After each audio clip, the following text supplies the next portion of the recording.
Sa oras na ito ng hapon ay past 4 o'clock past 4 o'clock PM. Galing kami sa bahay kanina 4:10.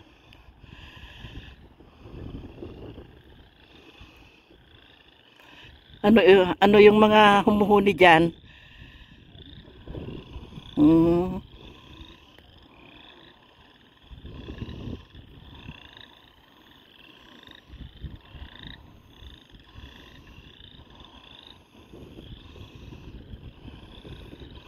Ito yung isang maliit na pad noon na frozen.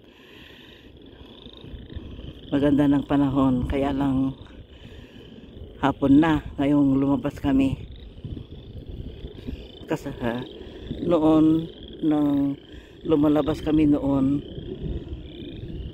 alas 2 ng hapon, malamig noon.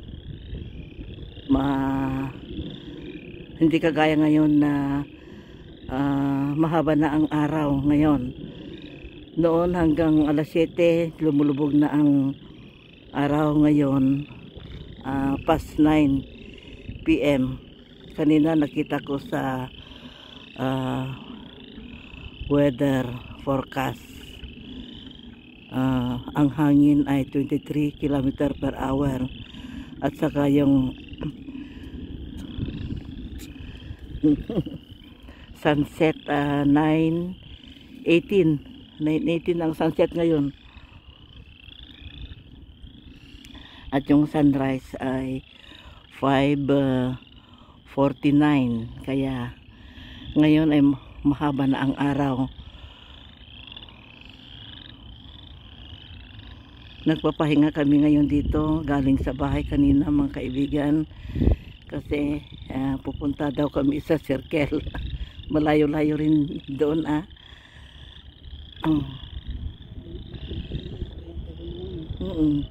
May naririnig kami, kaya lang di alam kung nasaan yun muhuni na yon. Baka malilit. Parang may andyan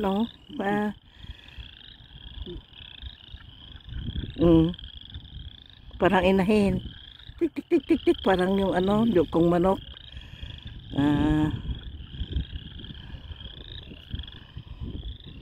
Hanggang dito na, mga kaibigan.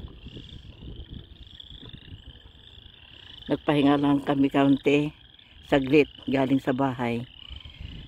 Pupunta kami sa malayo. Maraming salamat sa panunood. Have a good day, everyone. Thank you and goodbye.